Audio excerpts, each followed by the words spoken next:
सभी छात्रों को शुभ मध्याह्न। बच्चों, तो आज हम देखेंगे हमारी पाठ्यक्रम में रहने वाली कविताएं। उसमें से पहली कविता है कुटिया में राजभवन। मैथिली शरण गुप्त जी की यह कविता बहुत ही मज़ेदार और अच्छी कविता है। हिंदी साहित्य के आधुनिक काल के प्रख्यात रचनाकार गुप्त जी का जन्म 1886 में चिरगांव, झांसी, उत्तर प्रदेश में हुआ। आप मूलतः राष्ट्रीय भावना के पोषक कवि माने जाते हैं। आपने अपनी रचनाओं के माध्यम से जन जागरण का प्रयास किया। अतीत की गरिमा तथा वैभव को प्रेरणा के रूप में ग्रहण करते हुए आपने भारतवासियों को वर्तमान दुरावस्था से उभरने के लिए प्रोत्साहित किया। आपकी मृत्यु 1964 में हुई। साकेत और जय भारत आपके दो प्रसिद्ध महाकाव्य हैं। पंचवटी, झंकार, यशोधरा, द्वापर, विष्णुप्रिया, भारत भारती आदि अन्य रचनाएं हैं। प्रस्तुत पद्य भाग साकेत महाकाव्य से लिया गया है, जो आधुनिक रामकाव्य परंपरा की अनुपम कड़ी मानी जाती है। खड़ी बोली को काव्य भाषा बनाने तथा उसकी अभिव्यक्ति क्षमता को बढ़ाने में गुप्त जी की उल्लेखनीय भूमिका रही है।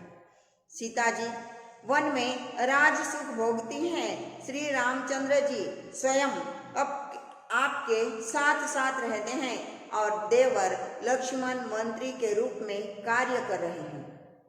यहाँ धन और राज वैभव का कोई मूल्य नहीं है। तो बताने जा रहे हैं बच्चों, आपको तो पता होगा कि श्री रामचंद्र जी जब वनवास के लिए निकले थे तो माँ सीता जी भी अपना पत्नी धर्म निभाने के लिए उनके साथ जाने के लिए तैयार हो गई थी और तैयार होने के साथ साथ वहाँ जाने के लिए तो तैयार हो गई थी। लेकिन जब यहाँ बाहर निकली तो लोगों में कुछ ऐसी हल्लू बातें चल रही थी कि यहाँ तो एक राजकन्या है, बहुत बड़े राज परिवार की बहू है और यहाँ अपना जीवन उस वन में कैसे ये गुजारेगी। यह बातें सुनकर थोड़ी देर पल भर के लिए सीता माँ भी अंदर से डर गई थी। यह तो सच है कि मैंने कभी ऐसे जीवन को जिया ही नहीं और वन के जीवन में मैं कैसे रह सकूंगी। लेकिन जब वह वन में गई हैं तो उन्हें अपने सच्चे जीवन का आसार मिल गया और उन्हें पता चला कि मैं कितना अच्छे से रह सकती हूँ।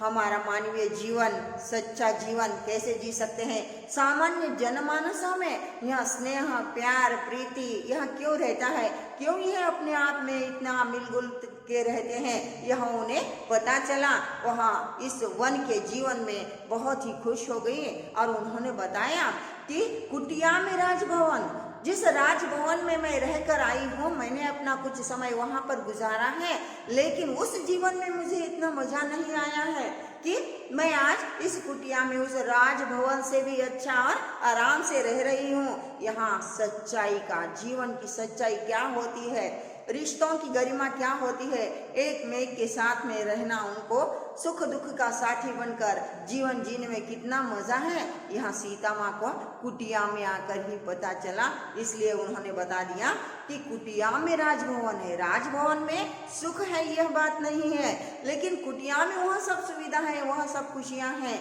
जो एक मनुष्य को जीवन जीने के लिए चाहिए। धन, दौलत, आराम यह हमारे जीवन नहीं है बच्चों। हमें अपनों का साथ चाहिए, खुशी चाहिए, मन को समाधान चाहिए। जिस तरह का जीवन हम जी रहे हैं वहाँ उस जीवन में अगर मनुष्य को शांति मिलती है तो वही हमारा सच्चा जीवन है बच्चों। अब्जों की जायदाद है, करोड़ों की संपत्ति खाली पड़ी है, मुलायम बिस्तर है, लेकिन हजारों चिंताओं से ग्रस्त अगर जीवन है तो वह जीवन को सुखमय जीवन बोल नहीं सकते बच्चों। हमें तो क्या चाहिए, एक मराठी में बाबा आमटे जी बहुत अच्छे कवि हैं, उनकी एक कविता थी, या झोपडीत माझ्या महली मऊ बिछाने, कंदील श्यामदाने, अम्मा जमीन माने, या झोपडीत माझ्या। एक बार मेरी झोपड़ी में आके देखो, आपके महलों में नरम नरम बिस्तर होंगे, शामदाने, बहुत अच्छी अच्छी लाइटिंग होगी, लेकिन मेरे यहाँ तो कुछ भी नहीं है, बिस्तर भी नहीं है बिछाने के लिए। फिर भी एक बार आकर तो जाओ, देखो मेरी कुटिया में कैसी आराम की नींद लगती है। और मनुष्य को नींद बहुत जरूरी है बच्चों, क्योंकि मनुष्य जब दिन भर का काम कर कर शारीरिक तौर पर थक जाता है, मानसिक तौर पर थक जाता है और वह आराम की नींद करता है, तो दूसरे दिन फिर रिचार्ज हो जाता है, उतना ही पावरफुल हो जाता है, उतना ही अच्छा हो जाता है, तंदुरुस्त चुस्त मस्त अपने आप को महसूस करता है, ताकि वह दूसरे दिन की अपनी रोजमर्रा का काम कर सके। और इसलिए बोलते हैं मनुष्य के जीवन में सुख शांति है, उसी को तो नींद अच्छे से लगती है, कोई चिंता नहीं है। देखो कुटिया में रहने वालों को क्या चिंता होगी बच्चों, आने वाला आएगा तो आराम से कुछ इनके बर्तनों में रहा हुआ खाना लेकर खाकर आराम से चला जाएगा, उसे लूट कर ले जाने के लिए तो कुछ नहीं रहता। इसलिए कुटिया में रहने वाले लोग बड़े निश्चिंत रहते हैं, न चोर आने का डर है, न कुछ लूट जाने का डर है। और इसलिए वहाँ दिन भर की रोजमर्रा की अपनी मेहनत खत्म करने के बाद अपने कुटिया में आकर आराम से सो जाते हैं। और इसीलिए यह रोजमर्रा के मजदूरों को, कुटिया में रहने वाले, छोटे मोटे घरों में रहने वाले, असुविधा से भरे घर में रहने वाले लोगों के लिए चिंता नाम की चीज ही नहीं रहती, इसलिए उन्हें आराम से नींद आती है और वो हमेशा तंदुरुस्त रहते हैं। देखा होगा आपने, बड़े बड़े लोगों को बड़ी बड़ी बीमारियां होती है, लेकिन रोज भाग दौड़ कर कर काम कर कर उसी दिन कमाकर उसी दिन खाने वाले मजदूरों को कभी कोई बीमारी नहीं होती, चुट मुट बीमारी होती है, वही घरेलू कुछ दवाइयाँ गटक जाते हैं और फिर आराम से होते हैं। आपने बहुतों को सुना होगा बच्चों, कोविड-19 का बहुत जोरदार पर्व हमारे यहाँ चल रहा है। बड़े बड़े लोगों को हुआ, कोई 18 लाख खर्च करा, कोई 20 लाख खर्च करा, लेकिन कई ऐसे भिखारी हैं कि जिनको सैनिटाइजर नहीं, जिनको मास्क नहीं, जहाँ कुछ खुला खाना पड़ा है वही लेकर खाए हैं, लेकिन आज भी वो हमसे भी ज़्यादा आराम है, क्योंकि उन्हें डर नहीं है। डर मनुष्य को आधा मार देता है और आधा बीमारी मार देती है। तो यह अपने आप पर ऐसे सुदृढ़ बनने की कोशिश करते हैं तो देखेंगे कि इतना खुशी भरा, विश्वास भरा जीवन सीता माँ ने यहाँ पर कैसे जिया है, और मैथिली शरण गुप्त जी ने उसे अपने सुंदर शब्दों में यहाँ पर पिरोकर एक सुंदर सी कविता को हमारे सामने रख दिया है।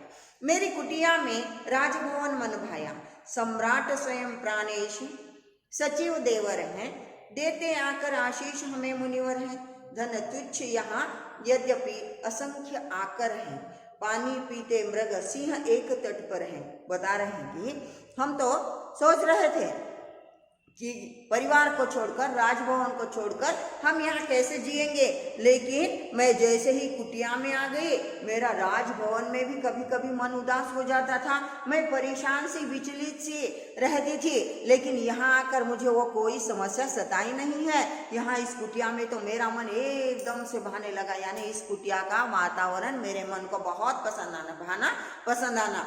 आ गया है। क्यों आया है, तो पहला कारण बता रही है, सम्राट स्वयं प्राणेश सचिव देवर हैं। बता रही है कि श्री रामचंद्र जी अपने राज दरबार में सम्राट बनकर, राजा बनकर अपने ही राजकारभार चलाने में ही मग्न रहते थे। उन्हें मेरे साथ जीवन बिताने, दो पल घड़ी दो घड़ी बैठकर हमारे सुख दुख की बातें करने के लिए समय ही नहीं था। लेकिन इस कुटिया में आज वहाँ मेरे पति मात्र हैं, मेरे प्राणेश मात्र हैं, इसलिए वहाँ हमेशा सदैव मेरे साथ हैं। मैं अपनी जिम्मेदारियाँ निभा रही हूँ और वहाँ उनकी जिम्मेदारियाँ निभा रहे हैं। इसलिए मुझे आज सम्राट मेरे पति के, मेरे प्राणेश के रूप में इस कुटिया में आकर ही तो मिले हैं। और साथ में मजा क्या है, देवर और भाभी का रिश्ता अटखेलियाँ का रिश्ता है बच्चों, मजाक का रिश्ता है। ससुराल में लड़की जब पहली बार जाती है तो उसे अच्छा दोस्त देवर ही है बच्चों। घर के सभी के स्वभाव के बारे में बोलने वाला, हमें कभी हम मन मुटाव हो जाता है, कभी रूठ जाते हैं, कभी अपने आप में थोड़े से परेशान हो जाते हैं, तो कुछ ना हंसी मजाक कर कर हंसाने की कोशिश करने वाला, सभी के स्वभाव से परिचित कर देने वाला, कौन जल्दी गुस्सा हो जाते हैं, कौन कैसे हैं, यह दोस्त के रूप में हमारा देवर ही हमारे साथ रहता है। और इसलिए हमारे संस्कृति में देवर भाभी के रिश्ते को माँ बेटे के रिश्ते इतना पवित्र रिश्ता माना गया है। बता रही हैं कि प्राणेश तो मुझे मिल ही गए हैं, साथ में अटकेलियाँ, हंसी मजाक करने वाला देवर लक्ष्मण जो मंत्री सचिव यानी मंत्री के रूप में वहाँ काम करते थे, वह भी मेरे आसपास फिरकते नहीं थे। उन्हें भी अपने कामों से मेरे पास आकर बैठने के लिए समय नहीं था, लेकिन आज वह भी मेरे साथ है। मैं समझ रही हूँ कि इधर तो प्राणेश मेरे पति के साथ अपनी ज़रूरतों को, अपनी जिम्मेदारियों को मैं कैसे निभा रही हूँ, और यहाँ पर मेरे साथ हंस खेल कर मेरे समय को व्यतीत करने वाला, बिताने वाला मेरा देवर भी मेरे साथ है। इसलिए मुझे इस कुटिया में बहुत मजा आ रहा है। देते आकर आशीष हमें मुनिवर है, बता रहे मुनिवर यानी वन में ही रह रहे हैं और ऋषि मुनियों की कुटिया भी उसी वन में है। तो बता रही है मजा क्या है, यहाँ दोनों भी मेरे साथ है, मैं उनके साथ अपने रोजमर्रा के जीवन को जीने की खुशियाँ पा रही हूँ। और एक बोले तो जब राजमहलों में कोई अच्छा कार्यक्रम होता है, कोई अच्छा सुयोग होता है, ये तभी तो इन ऋषि मुनियों को बुलाया जाता है, निमंत्रण दिया जाता है, और उस निमंत्रण के वक्त आने के साथ अपने दोनों हाथों को ऊपर उठाकर राज परिवार के हर एक सदस्य को यशस्वी भव बोलकर आशीर्वाद देने वाले ऋषि मुनि आज सीता माता को रोज मिल रहे हैं, क्योंकि उनकी भी कुटिया यहाँ पर ही है, वन में है, और सीता माँ की भी कुटिया वन में है।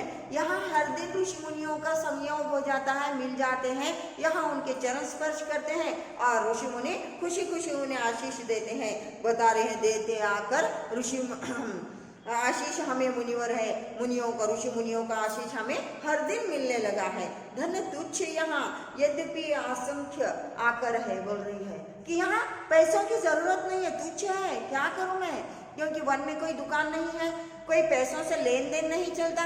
जिंदगी की रोजमर्रा के जीवन में जो हमें चाहिए वो जरूरतें तो पूर्ण हो रही है, लेकिन यहाँ पैसों का कोई जरूरत ही नहीं है। इसलिए मैं बता रही हूँ कि इस वन में सब कुछ अच्छा है, लेकिन पैसा मात्र तुच्छ है। और आकर यानी रास्ते असंख्य आकर हैं, हर दिन हमें जो कुछ चाहिए वो हर चीज यहाँ पर मिल जाती है। और इसलिए पानी पीते मृग सिंह एक तट पर है। मैंने देखा है बच्चों, आपको भी कहानियों में मालूम होगा, पानी पीते मृग सिंह एक तट पर है। मृग यानी हिरन, सिंह तो आपको मालूम है जंगल का राजा, वन का राजा। यहाँ सिंह को हिरन का मांस बहुत पसंद है, क्योंकि बहुत ही श्रद्धालु शांत प्रिय प्राणी है। यह हरी हरी कौली सी घास खाकर अपने शरीर को दष्ट पुष्ट बनाकर वन में स्वच्छंदता से घूमते उछलते रहने वाला यह हिरन, अगर कभी इस पर एक सिंह की दृष्टि पड़ गई तो वह उसे छोड़ता नहीं है बच्चों, खा लेता है, दबोच लेता है। राजा की भी वही स्थिति है बच्चों, हर दिन राजसभा में रहकर अपने राज परिवार को संभालना, अपने जनता को संभालना, अपने राज्य में क्या चल रहा है इसकी चिंता रह देती है। अब राजा यहाँ पर पति बनकर है, मात्र छोटे से परिवार की चिंता कर रहे हैं, उनके साथ घुल मिल कर रह रहे हैं। अब यहाँ पर सिंह और मृग का उदाहरण क्यों दिए बोले तो बता रहे हैं कि राजा कितना भी शक्तिशाली हो, लेकिन उसे हमेशा सतर्क रहना चाहिए कि अचानक कोई विदेशी या बाहर पर राज्य वाला राजा हम पर कोई हमला न बोल दे, कोई अचानक से धावा न बोल दे, इसलिए उसे सतर्क रहना पड़ता है। उसी तरह यहाँ पर है, देखो बच्चों, प्राणी हो लेकिन इनके भी कुछ कानून होते हैं। और यह कानून क्या है, जब कोई प्राणी पानी पीता है तो दूसरा प्राणी उस पर हमला नहीं बोलता, उसका पानी पीना खत्म होने तक उसे इंतजार करना पड़ता है।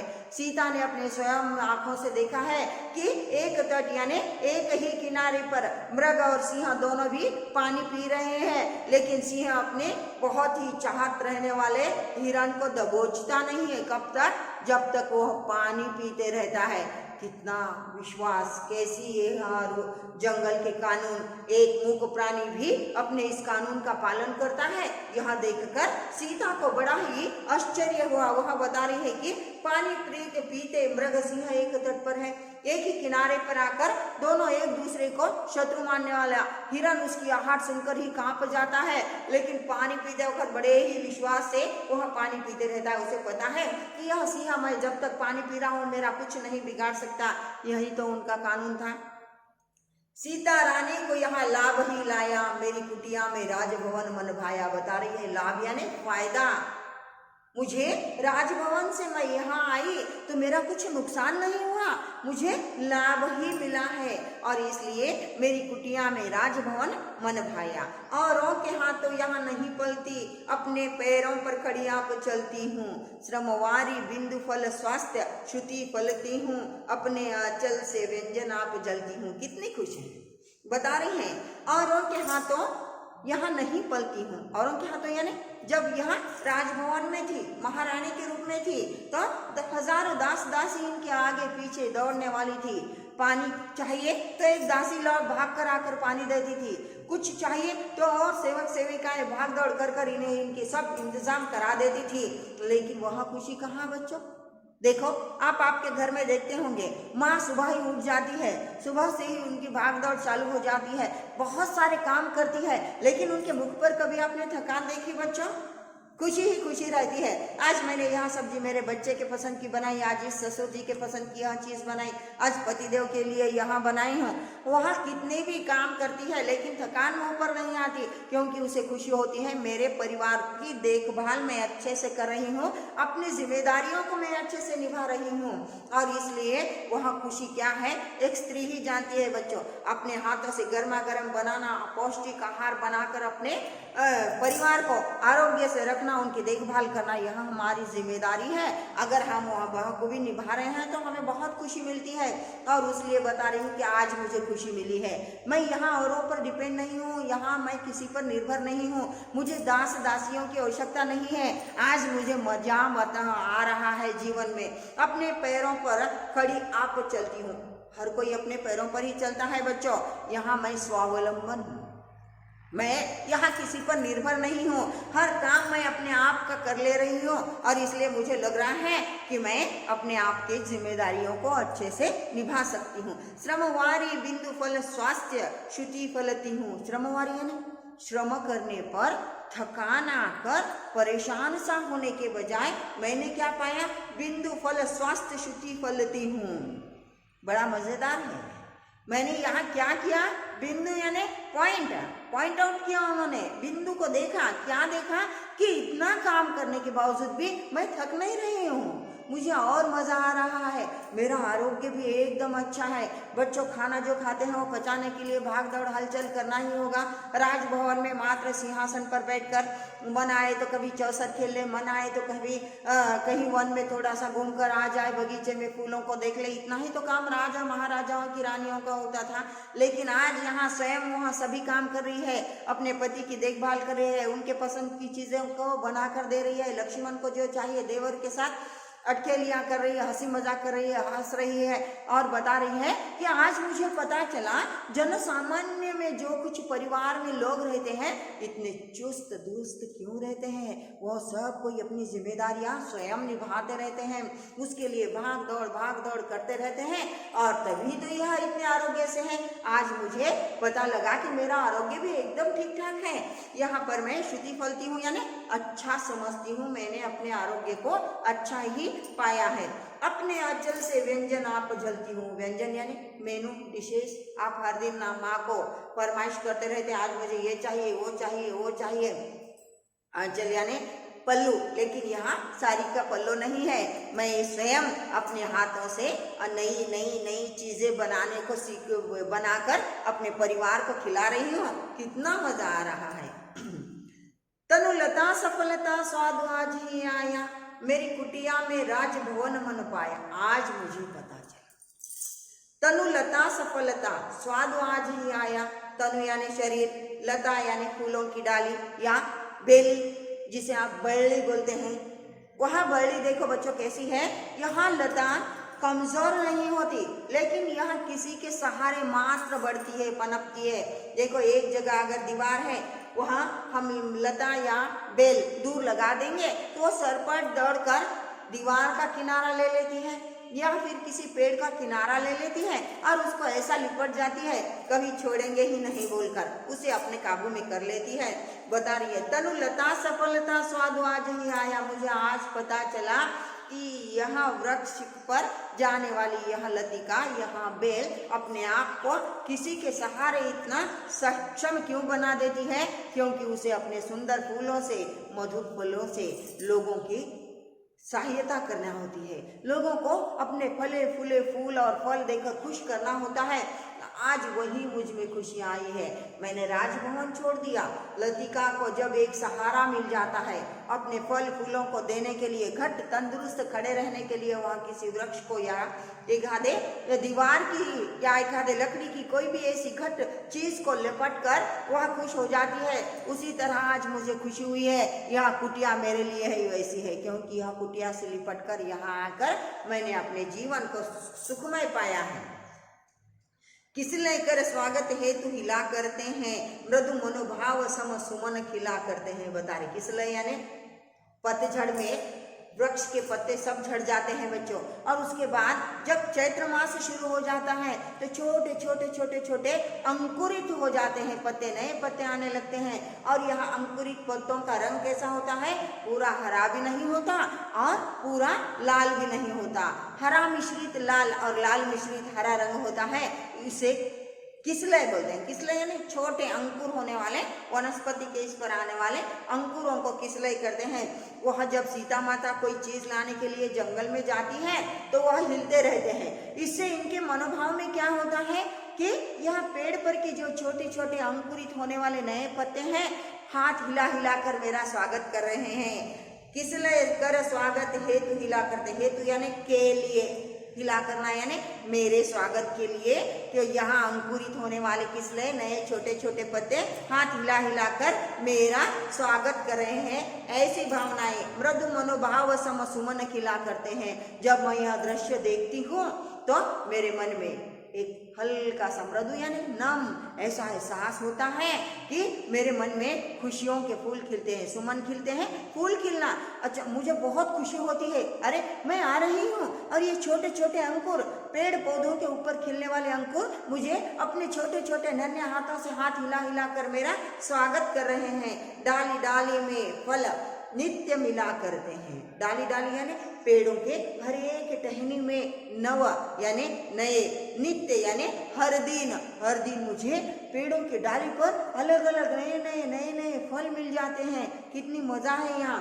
तृण तृण पर मुक्ता भार जिला करते हैं। तृण यानी घास, आप देखते होंगे बच्चों, हम जहाँ भी जाते हैं बहुत सारी बड़ी बड़ी घास रहती है, हवा का एक झोंका आता है, ये घास इधर गिर जाती है, फिर इधर गिरती है, हवा के झोंके की तरह या मदमस्त झूलते रहती है। इस घास को देखकर भी उन्हें बहुत खुशी हुई, अरे कितना स्वतंत्र है ना, स्वतंत्रता से यहाँ कितना हिलडुल कर मजे ले रही है ये घास। आज मेरा जीवन भी इस लतिका की तरह, इस तृण की तरह ही मैं भी खुश हूँ। क्यों? मुक्ता भार यानी कोई बंधन नहीं है, बंधनों से मुक्त रहने वाली यह तृण कैसी डोल रही है, कितने मजे ले रही है जीवन के। आज मुझ में भी उतनी ही खुशियां हैं। और आपको पता होगा बच्चों, अगला प्यारा तो बहुत ही अच्छा है। निधि खोले दिखला रही प्रकृति निज माया, मेरी कुटिया में राजभवन मन भाया। निधि यानी धन, खोले दिखला रही, प्रकृति यानी प्रकृति माँ, निज यानी अपनी, माया यानी स्नेह प्यार। मैं जब भी वन से गुजरते रहती हूँ मुझे अनुभव होते रहता है, यह प्रकृति माँ ने अपने धन संपदा को पूरा बिखेर कर रख दिया है और बता रही है कि बेटी यह सब तुम्हारे लिए है, इसमें से कितना चाहे ले जाओ। आपको पता होगा हमारे घर में बेटियां बहुत ही लाडली हो जाती हैं बच्चों, क्योंकि देखो बेटी की शादी होती है, पहले त्योहार को दीपावली हो, पंचमी हो, जो भी कोई त्योहार होता है तो यह बेटियों को मायके लाया जाता है। यहाँ बेटी मायके आने से पहले माँ उसकी पसंदीदा बहुत सारी चीजें लेकर आती है। कभी कोई अच्छी साड़ी दिखी खरीद लेगी, कभी ड्रेस दिखा खरीद लेगी, कभी चूड़ी दिखी खरीद लेगी, कभी उसे जो चीज़ें अच्छी लगती है खरीद लेगी। और जैसे ही बेटी आती है 4 दिन 8 दिन 10 दिन रहती है, जाने से 4 दिन पहले माँ सब कुछ खोल कर रख देती है और बोलती है बेटी ले लो, इसमें से जो भी तुम्हें चाहिए ले लो, ये सब तुम्हारे लिए ही है। लेकिन बेटियां का लालच बड़ा होता है, इसमें से जो भी ले लो ये नहीं, यह सभी मेरा है माँ, मेरे लिए तो लाई हो बोलकर लपेट कर लेकर चली जाती है, क्योंकि यह उनका स्नेह है। माँ के संपत्ति पर उनका अधिकार होता है। और यही भावना, यही एहसास सीता को वन में हो रहा है कि प्रकृति माँ मेरे लिए अपने निज निधि यानी अपना धन सब कुछ बिखेर कर मेरे सामने रख देती है और स्नेह प्यार से बोलती है कि हे बेटी, यह सब तुम्हारे लिए है। यह एहसास मुझे हो रहा है, मेरी माँ स्वयं मुझे सब कुछ अपनी निधि देने के लिए तैयार है। यह एहसास मैं वन में आकर ही ले रही हूँ और इसलिए मुझे क्या है, यहाँ कुटिया में राजभवन मन भाया। कहता है कौन कि भाग्य ठगा है मेरा। बता रही है कि कौन बोल रहा है कि मेरा भाग्य बहुत ही खराब है, क्योंकि मैंने पहले दिन जब सीता माता राज परिवार के साथ राजभवन के बाहर वन में प्रस्थान करने के लिए खड़ी थी, कुछ लोगों ने गुनगुनाया था कि बेचारी का भाग्य कैसा है, इतने बड़े राजमहल में रहने वाली और अचानक से इसको वन में जाकर जीवन बिताने का बारी आई है। इसका भाग्य अच्छा नहीं है, दुर्भाग्य है बेचारी का कि राजभवन की अच्छी आयशो आराम की जिंदगी को छोड़कर वन में जाने की बात आई है। तो बता रही है कि कौन बोलता है मेरा भाग्य ने मेरे साथ धोखा किया है। ठगना, धोखा देना, नहीं नहीं, ऐसा कुछ नहीं हुआ है मेरे साथ। मेरे साथ क्या हुआ है, मेरा भाग्य तो मेरे साथ ही है। वहाँ सुना हुआ भय दूर भगा है मेरा। मैंने सुना था कि मैं दुर्भागी हूँ, मेरा भाग्य ठीक नहीं है, मुझसे मेरा सब कुछ छीना गया है, लेकिन आज वहाँ डर मेरा दूर हो गया है। मैं दुर्भागी नहीं हूँ, मैं तो बहुत ही सौभाग्यशाली हूँ। कुछ करने में अब हाथ लगा है मेरा, वन में ही तो गृहस्थ्य जगह है। गृहस्थ यानी पारिवारिक जीवन। आप देखते होंगे घर में दादा दादी है, माँ पिताजी है, बुआ चाचा चाची है, उनके बच्चे, हमारे बच्चे, भाई बहन कजिन, सब कुछ एक मिलकर रहते हैं। बच्चों, उनके साथ रहने में कितना मजा होता है यह बाकी बच्चों को नहीं मालूम। एकाकी जीवन बहुत ही परेशानियों से भरा होता है बच्चों, और भरा पूरा परिवार। यहाँ माँ अपनी जिम्मेदारी निभाते रहती है, दादी अपनी जिम्मेदारी निभाते रहती है, बच्चों को बुलाकर कहानियां सुनाते रहती है, उनके मनोबल को बढ़ाते रहती है। यह सब वातावरण गृहस्थ यानी पारिवारिक जीवन में ही मिलता है। बता रही है कि पारिवारिक जिम्मेदारियां क्या होती हैं, एक दूसरों से रिश्ते बढ़ाने की मजा क्या होती है। इस वन में आकर, इस कुटिया में तो मैंने अपने गृहस्थ जीवन को सीखा है। फिर बताओ कि मैं कैसी दुर्भाग्य हूँ। अनमोल चीजें मुझे यहाँ पर मिली है, मेरे अपने हाथों से खाना बनाकर खिलाना कितनी मजा आती है बच्चों। हमारे घर में कोई रूठ जाता है तो 10 लोग मनाने को चले जाते हैं, रूठे वालों को मनाने के लिए भी कोई होना है। और यहाँ हंसना, खेलना, रोना, बिगड़ना, झगड़ना, यह हमारे तो अधिकार है बच्चों। यह सब कुछ नहीं तो जिंदगी में मजा क्या। आओ चलो, यांत्रिक जीवन हमें पसंद नहीं है और इसलिए बता रही है कि आज गृहस्थ जीवन मुझे मिला, सब कुछ हाथ लगा है। पति मेरे साथ हमेशा के लिए आ गए हैं, उनके साथ मैं जीवन आराम से बिता रही हूँ। लक्ष्मण जी मेरे साथ हैं, मुनिवर मुझे आशीर्वाद देने के लिए हैं, सुंदर से पेड़ पौधे हर दिन नए फल फूल मुझे दे रहे हैं और यह सभी मुक्त वातावरण में मैंने सब कुछ पाया है। मैंने आज सीखा है कि पारिवारिक जीवन की खुशियाँ क्या होती है। आदान प्रदान, लोगों का विचार लेना देना, सुख बांटना, सुख लेना, खुशियों में भागीदारी होना, ये क्या है मैंने आज ही तो सीखा है। इसलिए बता रही गृहस्थ जगह है मेरा। वह वधू जानकी बनी आज यह जाया। वधू यानी नवविवाहिता, अभी अभी शादी होकर आई थी जानकी यानी सीता। बता रही है मैं राजमहल में वधू बनकर आने वाली जानकी आज जाया बन गई हूँ। जाया यानी जन्म देने वाली। यहाँ उन्होंने बच्चों को तो अभी जन्म नहीं दिया था, फिर भी अपने आप को जाया बोल रही है। बस क्या क्या जाया कर दिया उन्होंने, किसको जन्म दिया, खुशियों को जन्म दिया, एक नए पारिवारिक जीवन को जन्म दिया। बता रही है कि मैं वधू बनकर आई थी लेकिन मैं आज जाया बन गई है। जानकी आज जाया बन गई, जाया आज मैं खुशियों को देने वाली, खुशियों को लेने वाली बन गई हूँ। मेरी कुटिया में राजभवन मन भाया, फल फूलों से है लदी डालियां मेरी, वे हरी पत्तले भरी थालियां मेरी। बता रही है कि मेरी डालियां यानी मेरा शरीर का, मन का रोम रोम रोम खुशियों से भर गया है। मुझे ऐसा लगता है कि जैसे एक वृक्ष को मैं देख रही हूँ, उसके पत्तों के साथ फल और फूल से लदा हुआ पेड़ सभी को अपनी ओर जैसे आकर्षित कर लेता है। बताता है कि मैं बहुत खुश हूँ, धन संपदा से परिपूर्ण हूँ। आज वही एहसास मुझे लग रहा है। फल फूलों से है लदी डालियां मेरी, डालियां यानी टहनियाँ, लेकिन यहाँ मन की भावनाओं की टहनियाँ हैं। यहाँ पेड़ों की टहनियाँ हमारे शरीर से तो लगती नहीं है बच्चों। वे हरी पत्तले भरी थालियां मेरी, घर में राजभवन में सोने चांदी की बड़ी बड़ी थालियों में खाना खाने वाली सीता माता, आज उनकी थालियां कौन सी है?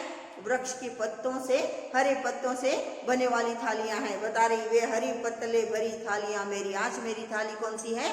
हरी पत्तल से बनी, एक पत्तों को एक में एक से जोड़कर बनाने वाली बड़ी थाली है, लेकिन वह भी कितनी मजेदार स्वाद है, आपको पता होगा बच्चों। आप जहाँ भी हमारे यहाँ शादी ब्याह कार्यक्रम होते हैं तो केले के पत्तों पर खाना मिलता है। पहले ज़माने में पलाश की पत्तलें बनती थी, शायद अब वो कहीं देखने में भी नहीं मिल रही है, लेकिन केले के पत्ते पर खाना क्यों है? इसमें बहुत सारे वैज्ञानिक गुण रहते हैं बच्चों, इसके पीछे बहुत सारे वैज्ञानिक कारण हैं। केले के पत्ते पर अगर गर्मा गर्म कुछ डाल दो और उसके साथ खाओ, देखो उसका वही गर्म रहने वाला हिस्सा जिस पर गर्म अनाज है वह हिस्सा लाल हो जाता है, यानी इसमें का जो हरित द्रव्य है वह हमारे खाने के साथ हमारे शरीर में चला जाता है, जो हमारा खाना पाचन कराने के लिए सहयोग देता है। यानी हर किसी में एक हमारे पूर्वजों ने ऐसी कुछ रीति रिवाज परंपराएं बनाई है, हर एक में वैज्ञानिक कारण छुपा होता है बच्चों। तो बता रही है कि वह सोने चांदी की थालियों में खाना मुझे मजा नहीं आता था, लेकिन इस हरी पत्तलों में खाना देखो मजा आ रहा है। मुनि बालाएं हैं यहाँ आलियां मेरी, आलियां यानी सहेलियां, सखियां, फ्रेंड्स। बता रही है कि वहां तो वही दासियों को देखकर मैं परेशान हो जाती थी, लेकिन यहाँ तो हर दिन एक मुनियों की छोटी छोटी बालिकाएं आ जाती हैं, मेरी सहेलियां बन गई है, मैं उनके साथ अपने वक्त को आराम से गुजार लेती हूँ। तटनी की लहरें और तालियां मेरी, तटनी नदी का किनारा, तटनी की लहरें यानी नदी पर जो पानी की लहरें बहती रहती हैं, वह मुझे कैसी है कि हम मुनि बालाओं के साथ मैंने दोस्ती कर ली है, वो मेरी सहेलियां बन गई है और उनके साथ मजे लूटने के लिए कभी कभी मैं तटनी नदी के किनारे निकल जाती हूँ, तो मुझे एहसास होता है कि यह लहरें चपाक चपाक चपाक आवाज कर रही है। यह आवाज नहीं है मेरे आने में, वह तालियां बजा रही है, वह खुश हो रही है कि सीता माता आई है और मुझे बहुत ही खुशी मिल रही है। क्रीड़ा सामग्री बनी स्वयं निज छाया, मेरी कुटिया में राजभवन मन भाया। बच्चों यह खेल आपने भी खेला होगा।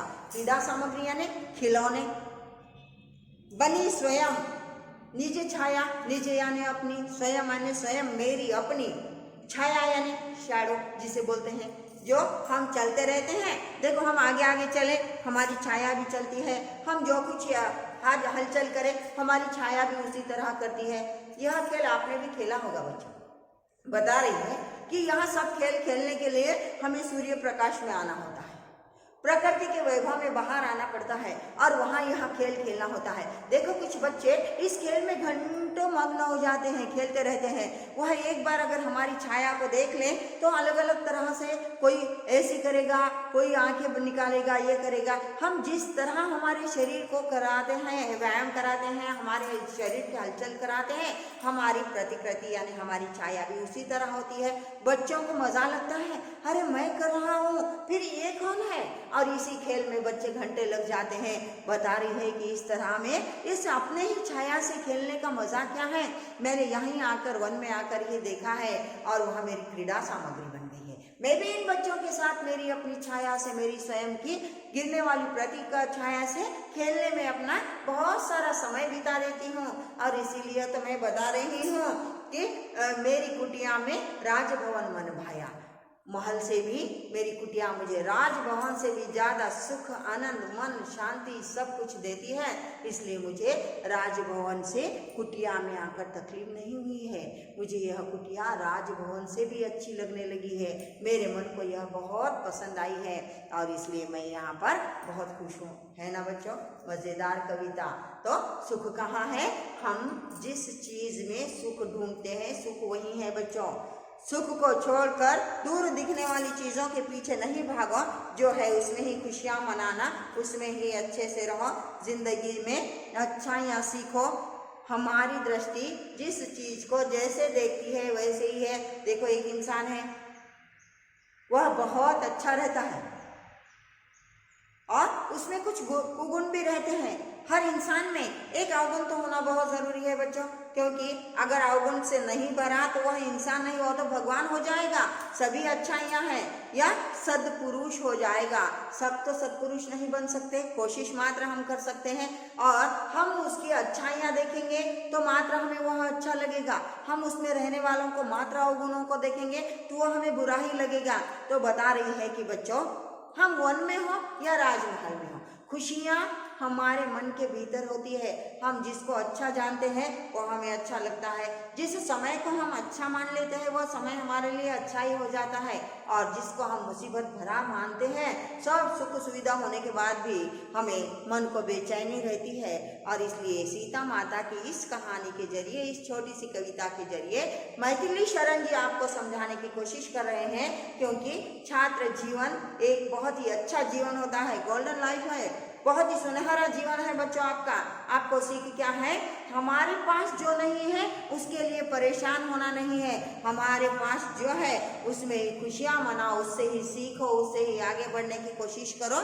इसलिए बता रहे हैं, उदाहरण दिए हैं कि राजभवन से आने वाली सीता माता को एक कुटिया में भी राजभवन से ज़्यादा मनपसंद चीज़ें सभी मिली है। वहाँ उन्होंने अपने जीवन को कुछ बहुत सारी सीख ले ली है और खुशी से उन्होंने बताया है कि मैं बहुत ही भाग्यशाली हूँ। घर में तो माँ लाई हुई चीज़ें देती है, लेकिन प्रकृति माँ ने तो स्वयं अपने हाथों से बनाई हुई, अपने पर उगाई हुई चीज़ों से मेरा स्वागत किया है, धन देकर मुझे संतुष्ट खुश कर दिया है। इसलिए मैं इसी तरह से खुश हूँ। मुझे राजभवन में और कुटिया में कोई बहुत फर्क नहीं लगा, क्योंकि यहाँ मैंने बहुत खुशियों को, संतोष को पाया, मेरे मन को यहाँ शांति मिली है। तो हम जिसमें जो चीज़ है हमारे पास उसमें खुशियाँ मनाना है, उससे ही आगे कुछ बढ़ने की कोशिश करना है। यही सीख आपको मैथिली शरण जी ने यहाँ पर दी है।